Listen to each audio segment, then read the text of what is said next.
나는 남편 통장에 손도 대본 적이 없었다. 그런데 돌아온 건 배신이었다. 나는 남편 통장에 손도 대본 적이 없었다. 그게 자랑이라고 생각한 적도 있고 어쩌면 당연한 일이라고 여긴 적도 있었다. 결혼하고 처음 몇 년은 돈 이야기를 꺼내는 것 자체가 조심스러웠다. 가정은 믿음으로 굴러가는 거야. 남편은 늘 그렇게 말했다. 나는 그 말을 의심하지 않았다. 생활비는 늘 같은 날, 같은 금액으로 들어왔다. 많지도 적지도 않았다. 부족하면 내가 아끼면 된다고 생각했다. 아이들 학원비, 장보기, 경조사비까지. 나는 늘 그 안에서 맞춰 살아왔다. 남편은 공무원이었고 나는 집안 살림을 맡은 사람이었다. 각자 역할이 있다고 믿었다. 그래서 통장은 남편 몫이라고 생각했다. 그런데 어느 날부터 생활비가 조금씩 늦어지기 시작했다. 하루 이틀 그 정도는 대수롭지 않았다. 요즘 바빠서 남편은 늘 같은 말로 넘겼다. 나는 묻지 않았다. 묻는 순간 내가 믿지 않는 사람이 되는 것 같았기 때문이다. 괜히 돈 이야기로 가정 분위기를 흐리고 싶지 않았다. 하지만 이상한 일은 그 뒤부터 조금씩 늘어났다. 갑자기 외식이 줄었다. 주말마다 나가던 마트 대신 집 근처 작은 가게를 이용하자고 했다. 아이들 용돈도 조금만 줄이면 안 되겠냐고 말했다. 그 말이 이상하다고 느꼈지만 나는 고개를 끄덕였다. 늘 그래왔으니까. 참는 게 익숙했고 맞추는 게 편했다. 그날 밤 잠자리에 누워서 문득 이런 생각이 들었다. 우리 집이 이렇게 힘들었나? 그런데 이상하게도 남편의 생활은 달라진 게 없어 보였다. 옷은 그대로였고 휴대전화는 늘 손에서 떨어지지 않았다. 누군가와 메시지를 주고받을 때면 화면을 살짝 가리곤 했다. 나는 그 모습을 보면서도 스스로를 타일렀다. 괜한 의심은 사람을 비참하게 만든다고. 나는 그런 여자가 되고 싶지 않았다. 그때까지만 해도 나는 몰랐다. 내가 보고 있지 않던 통장 말고 남편에게는 내가 아예 알지 못하는 다른 돈의 흐름이 있었다는 걸. 그리고 그 사실을 나는 아주 우연한 계기로 전혀 예상하지 못한 곳에서 조금씩 알게 되기 시작했다. 그날이 내가 처음으로 믿음이라는 말을 다시 생각하게 된 날이었다. 그 무렵부터였다. 생활비보다 먼저 줄어든 건 남편의 말수였다. 예전에는 퇴근하면 그날 있었던 일을 짧게라도 말하던 사람이었다. 동료 이야기, 사소한 불평, 뉴스에서 본 얘기까지. 나는 그걸 들으며 저녁을 차렸다. 그런데 어느 순간부터 남편은 피곤하다는 말만 남기고 방으로 들어갔다. 휴대전화는 손에서 놓지 않았다. 화장실에 갈 때도 잠자리에 들 때도 그랬다. 나는 괜히 TV 소리를 키웠다. 집안이 너무 조용해지는 게 싫었기 때문이다. 침묵은 늘 불길한 생각을 데려왔다. 며칠 뒤 생활비가 또 늦어졌다. 이번엔 사흘이었다. 나는 결국 조심스럽게 물었다. 이번 달은 조금 늦네. 남편은 잠깐 나를 보더니 시선을 피했다. 요즘 일이 좀 복잡해서. 그 말은 이상하게 설명처럼 들리지 않았다. 핑계에 가까웠다. 하지만 나는 더 묻지 않았다. 그 순간 묻는 쪽이 내가 아니라 숨기는 쪽이 남편이라는 생각이 스쳐 지나갔기 때문이다. 그날 밤 잠이 오지 않았다. 남편의 휴대전화 알림 소리가 새벽에도 몇 번 울렸다. 나는 눈을 감고 있었다. 깨어있는 걸 들키고 싶지 않았다. 다음 날 아침 식탁 위에 놓인 봉투 하나가 눈에 들어왔다. 은행 로고가 찍혀 있었다. 내 이름은 없었다. 남편 이름도 아니었다. 나는 봉투를 집었다가 다시 내려놓았다. 열어볼 용기가 나지 않았다. 그 안에 들어있을 게 왠지 모르게 두려웠다. 남편은 그 봉투에 대해 아무 말도 하지 않았다. 마치 거기 없는 것처럼 식사를 하고 옷을 입고 집을 나섰다. 나는 그날 하루 종일 그 봉투 생각만 했다. 장바구니를 들고 있어도 가스불을 줄이면서도 머릿속에는 한 가지 질문만 맴돌았다. 저건 뭐지? 저녁이 되어도 남편은 아무 말이 없었다. 결국 내가 먼저 봉투를 들고 나갔다. 이건 뭐야? 남편의 얼굴이 아주 잠깐 굳었다. 정말 짧은 순간이었다. 하지만 나는 봤다. 그 표정은 내가 30년 동안 보지 못했던 얼굴이었다. 별거 아니야. 남편은 그렇게 말했지만 그 목소리는 전혀 가볍지 않았다. 그날 이후 나는 처음으로 깨달았다. 문제는 통장에 돈이 있느냐 없느냐가 아니라 내가 모르는 이야기가 이미 시작되고 있었다는 사실이라는 걸. 그리고 나는 그 이야기를 끝까지 듣게 될 거라는 걸. 그때는 아직 몰랐다. 그날 밤 나는 결국 봉투를 열었다. 그게 잘한 선택이었는지 아직도 모르겠다. 봉투 안에는 계좌 거래 내역서 한 장이 들어 있었다. 은행 이름은 익숙했다. 하지만 계좌 명의는 낯설었다. 남편 이름이 아니었다. 그렇다고 내 이름도 아니었다. 처음엔 눈이 잘못된 줄 알았다.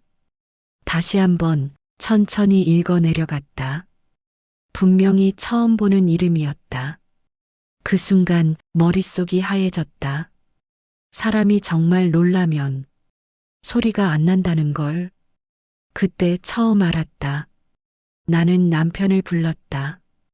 이거 누구야? 남편은 잠깐 서류를 보더니 내 손에서 빼앗듯 가져갔다. 그리고 아주 짧게 말했다. 신경 쓸 거 없어. 그 말이 나를 더 불안하게 만들었다. 신경 쓸 게 없는데 왜 숨기는 걸까? 왜 설명하지 않을까? 나는 다시 물었다. 이번엔 조금 더 분명하게. 당신 통장 아니잖아. 남편의 표정이 굳었다. 이번엔 숨기지 못했다. 그 얼굴은 미안함도 화도 아니었다. 들킨 사람의 얼굴이었다. 아는 사람 거야. 남편은 그렇게 말했다. 잠깐 맡아준 거야. 그 말은 설명 같았지만 설명은 아니었다. 나는 직감했다. 이건 잠깐이 아니라는 걸.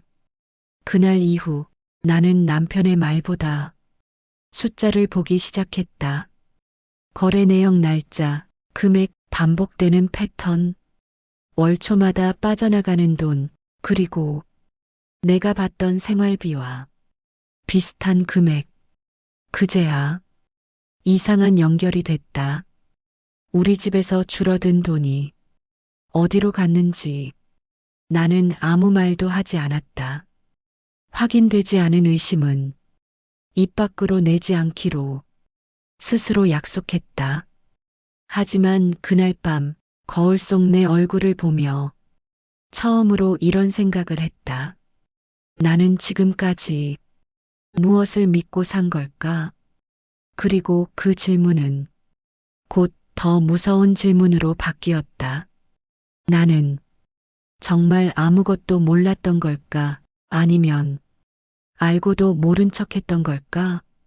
그 답을 찾기까지 생각보다 오래 걸리지 않았다. 나는 더 이상 묻지 않기로 했다.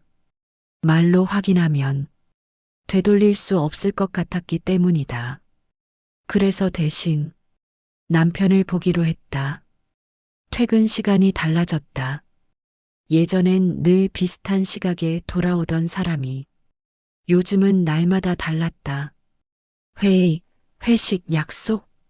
이유는 늘 준비되어 있었다. 나는 일부러 시계를 보지 않았다. 시간을 세기 시작하면 마음이 먼저 무너질 것 같았기 때문이다. 어느 날은 셔츠에 낯선 향이 배어 있었다. 향수라고 하기엔 너무 은은했고 비누라고 하기엔 우리 집에서 쓰는 향이 아니었다. 세탁소 바꿨나 봐. 남편은 그렇게 말했다. 나는 고개를 끄덕였다. 하지만 그날 밤 세탁기 앞에 서서 그 셔츠를 한참 바라봤다. 그 다음은 휴대전화였다. 잠금이 바뀌었고 화면은 늘 아래로 향해 있었다. 전화가 오면 밖으로 나가 받았다. 나는 몰래 보지 않았다. 비밀번호를 맞춰볼 생각도 하지 않았다. 그건 아직 내가 넘지 않으려는 선이었다. 그러던 어느 오후 마트에서 집으로 돌아오다 우연히 남편을 봤다. 우리 동네가 아닌 곳에서였다. 그는 혼자가 아니었다. 멀리서였지만 분명히 알 수 있었다. 남편은 웃고 있었다. 집에서는 오래 보지 못한 표정으로 그 옆에는 처음 보는 여자가 있었다. 너무 가까워 보이지도 멀어 보이지도 않았다. 딱 오래된 사이처럼 자연스러운 거리였다. 나는 발걸음을 멈췄다. 손에 들고 있던 장바구니가 무겁게 느껴졌다. 그 순간에도 나는 소리를 내지 않았다. 그들이 어디로 가는지 끝까지 따라가지도 않았다. 보고 싶지 않으면서도 이미 본 것 같았기 때문이다. 집으로 돌아오는 길, 나는 한 가지를 확실히 알았다. 그 계좌의 이름은 돈의 문제가 아니라 사람의 문제였다는 걸. 그리고 내가 모르는 사이 남편의 하루에는 내가 없는 시간이 꽤 오래전부터 들어와 있었다는 것도 그날 밤 나는 처음으로 울지 않았다. 대신 결심했다. 이제는 우연을 기다리지 않겠다고. 다음에는 확인해야 할 차례라는 걸. 며칠 뒤 나는 우연히 그 이름을 다시 보게 됐다. 남편 외투 주머니에서 영수증 하나가 나왔다. 카페 이름, 날짜, 시간. 아주 사소한 종이였다. 하지만 그 밑에 멤버십 적립 이름이 적혀 있었다. 처음엔 대수롭지 않게 넘기려 했다. 하지만 손이 멈췄다. 그 이름이 낯설지 않았기 때문이다. 나는 잠시 생각했다. 어디서 봤더라. 언제 들었더라. 그리고 기억이 났다. 몇 달 전 남편이 아무렇지 않게 꺼냈던 이름. 회사 사람인데 요즘 좀 힘들다더라. 그때 나는 고개만 끄덕였었다. 회사 사람이라는 말은 의심하지 않아도 되는 말처럼 늘 안전했으니까. 하지만 그날 영수증에 적힌 이름을 보며 나는 처음으로 그 말을 다시 떠올렸다. 집에 돌아온 남편에게 나는 묻지 않았다. 대신 아주 다른 질문을 했다. 요즘 회사 많이 바쁘지? 남편은 고개를 끄덕였다. 그리고 자연스럽게 그 이름을 다시 꺼냈다. 마치 준비된 이야기처럼. 나는 그때 확신했다. 사람은 숨길수록 같은 말을 반복한다는 걸. 그날 밤 나는 혼자 앉아 그 이름을 적어봤다. 종이에 몇 번이나. 이상하게도 그 이름을 쓰는 동안 손이 떨리지는 않았다. 대신 마음이 아주 조용해졌다. 이제는 느낌이 아니라 흐름이 보였기 때문이다. 돈은 그 계좌로 갔고, 시간은 그 사람에게 갔고, 남편의 하루에서 나는 점점 빠져 있었다. 그제야 모든 조각이 맞춰졌다. 우연처럼 보였던 일들, 사소하게 넘겼던 말들, 늦어진 생활비까지. 나는 깨달았다. 이건 한순간의 실수가 아니라 이미 오래전부터 정리된 선택이었다는 걸. 그리고 그 선택의 끝에서 남편은 아직도 나를 모르는 사람처럼 대하고 있었다. 그날 밤 나는 처음으로 결정했다. 더 이상 기다리지 않겠다고. 다음에는 확실한 증거를 보겠다고. 결심은 오래 걸리지 않았다. 기다리는 동안 나는 이미 너무 많은 것을 잃고 있었다. 그래서 나는 그 여자를 직접 보러 가기로 했다. 남편이 늘 말하던 회사 근처라는 곳. 나는 일부러 평일 오후를 골랐다. 사람이 가장 방심하는 시간이라고 생각했다. 집을 나서며 거울을 봤다. 화장을 조금 고쳤지만 마음은 전혀 가려지지 않았다. 괜히 깔끔하게 입고 나오는 내 모습이 우스워 보이기도 했다. 그곳은 생각보다 평범했다. 작은 상가, 눈에 띄지 않는 간판, 유리문 너머로 보이는 밝은 조명. 나는 문 앞에서 잠시 멈췄다. 이 문을 열면 내가 돌아갈 수 없을 것 같았기 때문이다. 그래도 열었다. 이미 너무 많이 와버렸으니까. 카운터에 서 있던 여자가 나를 봤다. 그 순간 나는 알았다. 사진도 이름도 필요 없었다. 그 사람이었다. 그 여자는 나보다 조금 젊어 보였고 차분한 말투였다. 무엇보다 내가 상상했던 모습과 달리 너무 자연스러웠다. 나는 아무렇지 않게 메뉴를 주문했다. 목소리가 흔들릴까봐 천천히 말했다. 여자는 나를 손님으로만 대했다. 그때였다. 문이 열리며 익숙한 발걸음 소리가 들렸다. 나는 고개를 들지 않아도 누군지 알 수 있었다. 남편이었다. 그는 나를 보지 못했다. 대신 그 여자를 보며 웃었다. PART사에서 멀리서 봤던 그 웃음이었다. 여자는 아주 자연스럽게 남편을 맞았다. 오늘은 좀 늦으셨네요. 그 말투에는 설명이 필요 없었다. 나는 그 장면을 보며 몸이 얼어붙었다. 소리가 멀어졌고 시간이 느려졌다. 이상하게도 눈물은 나오지 않았다. 남편은 내가 앉아 있는 쪽을 끝내보지 않았다. 마치 이 공간에 내가 있을 리 없다는 듯이. 그 순간 나는 확실히 알았다. 이건 우연이 아니었다.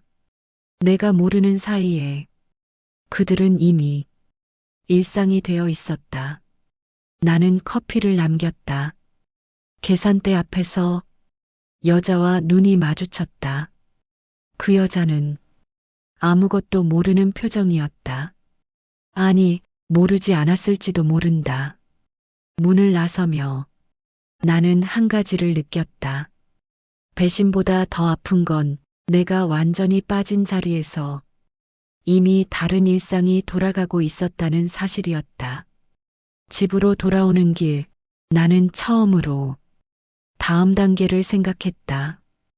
이제는 돌아볼 이유가 없었다. 집으로 돌아온 그날 밤 나는 아무 말도 하지 않았다. 남편도 평소처럼 아무 일 없다는 얼굴로 들어왔다. 나는 그 얼굴을 보며 이상하게도 차분해졌다. 이제는 화가 나서 참는 게 아니라 결심해서 조용해진 상태였기 때문이다. 그날 이후 나는 일부러 평소처럼 행동했다. 아침밥을 차리고 빨래를 하고 남편의 셔츠를 다렸다. 마치 아무것도 모르는 사람처럼. 남편은 그 평온함에 안도한 것 같았다. 오히려 말수가 조금 늘었다.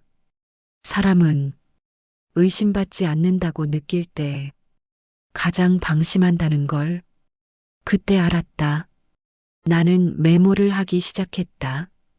남편이 늦는 날, 전화가 오지 않는 시간, 생활비가 줄어든 날짜, 아주 사소한 것까지 적었다. 누군가에게 보여주기 위한 게 아니었다. 나 스스로를 속이지 않기 위해서였다.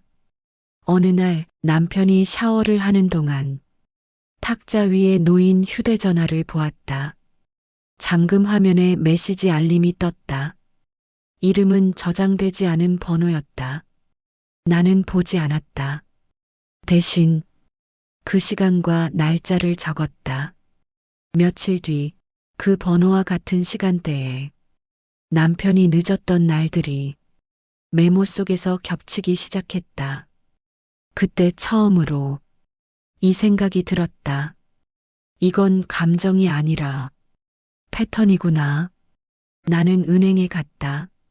남편 이름으로 된 통장 내역을 요청했다. 예상대로 설명할 수 없는 공백들이 있었다. 그 계좌와 연결된 또 다른 흐름은 아직 드러나지 않았지만 나는 확신했다. 시간 문제일 뿐이라는 걸. 집에서는 여전히 평온했다. 남편은 내가 아무것도 모른다고 믿고 있었다. 그 믿음이 그를 더 편하게 만들었다. 밤마다 나는 혼자 생각했다. 지금 이 침묵이 얼마나 오래 갈 수 있을지, 그리고 언제 끝내야 하는지, 그 질문에 대한 답은 생각보다 빨리 나타났다. 어느 날 남편이 처음으로 그 여자 이야기를 나에게 꺼냈기 때문이다.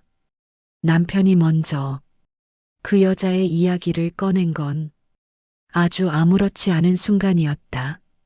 저녁을 먹다 말고 뉴스를 보던 중이었다. 화면 속에 나온 인터뷰를 보며 남편이 말했다. 요즘 회사 근처에 저런 카페 많아졌더라. 나는 숟가락을 내려놓지 않은 채 물었다. 당신 자주 가는데도 그런데야? 남편의 손이 잠깐 멈췄다. 정말 찰나였다. 하지만 나는 놓치지 않았다. 아니, 뭐 가끔. 그 말 뒤에 괜히 설명이 덧붙었다. 회사 사람들끼리. 그날 밤 나는 오랜만에 잠을 설쳤다. 그리고 다음 날 그 카페 앞에 다시 섰다. 이번엔 망설이지 않았다. 문을 열고 들어가 그 여자를 똑바로 봤다. 그녀도 나를 봤다.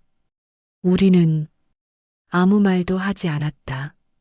그 침묵이 말보다 더 많은 걸 전하고 있었다. 내가 먼저 고개를 숙여 인사했다. 그 여자는 당황한 표정으로 인사를 받았다. 그제야 그녀의 눈빛이 흔들렸다. 나는 조용히 말했다.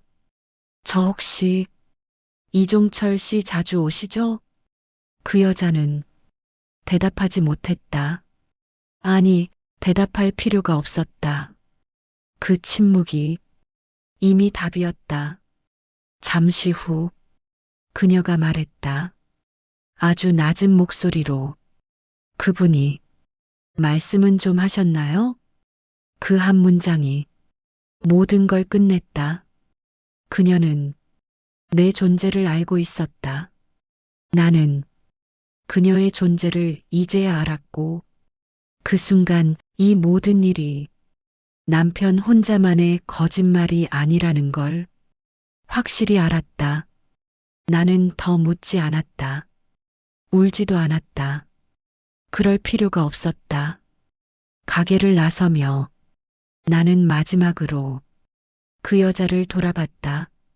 그녀는 고개를 들지 못했다. 집으로 돌아오는 길 나는 처음으로 분명한 결론을 내렸다. 이제는 증거를 모을 이유도 참을 이유도 없었다. 다음은 말해야 할 차례였다. 그리고 그 말은 조용하지만 되돌릴 수 없을 거라는 것도 나는 알고 있었다. 그날 저녁 나는 평소보다 일찍 밥상을 차렸다. 반찬도 늘 먹던 그대로였다. 김치, 국, 조림 하나. 괜히 특별할 필요는 없었다. 남편은 아무것도 모른 채 자리에 앉았다. 휴대전화를 옆에 두고 밥을 먹기 시작했다. 나는 그 모습을 보며 마지막으로 한 번 더 확인했다. 이 사람은 내가 어디까지 알고 있는지 전혀 모른다는 걸. 식사가 거의 끝날 무렵 나는 조용히 말했다. 오늘 회사 근처 다녀왔어. 남편의 젓가락이 멈췄다. 이번엔 숨길 수 없는 멈춤이었다. 카페 말이야. 나는 덧붙였다. 목소리는 평소와 다르지 않았다. 오히려 놀랄 만큼 차분했다. 남편은 한동안 말을 잇지 못했다. 그리고 나를 보지 못한 채 말했다. 무슨 소리야? 나는 가방에서 종이 몇 장을 꺼냈다. 메모한 날짜들, 은행 내역, 그리고 그 여자의 한 문장. 그분이 말씀은 좀 하셨나요?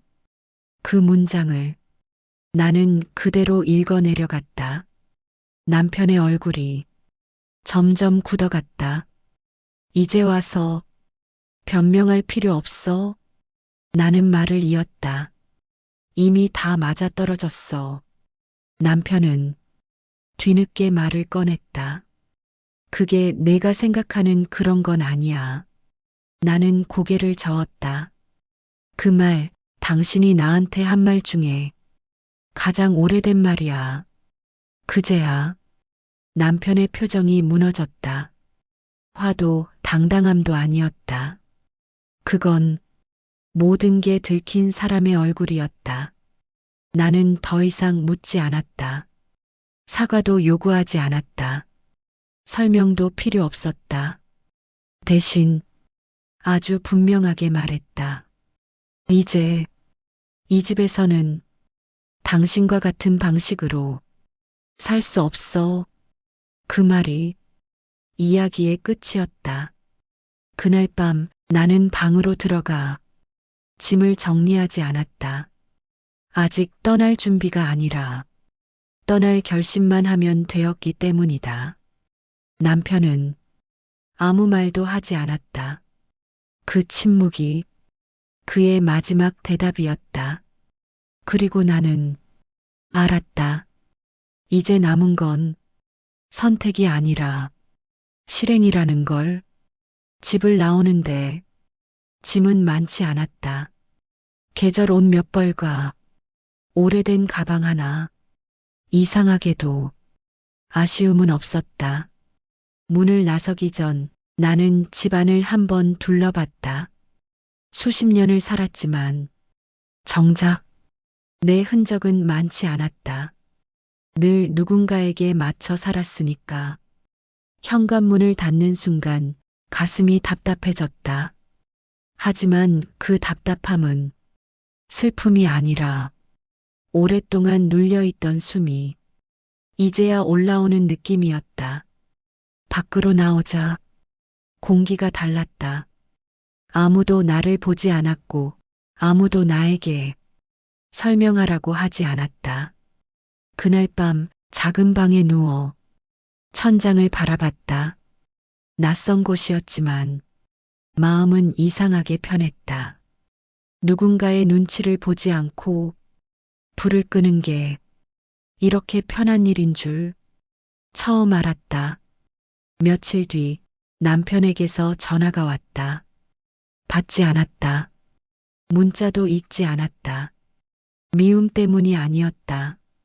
이제는 설명할 필요가 없었기 때문이다. 나는 다시 통장을 만들었다. 내 이름으로 된 통장.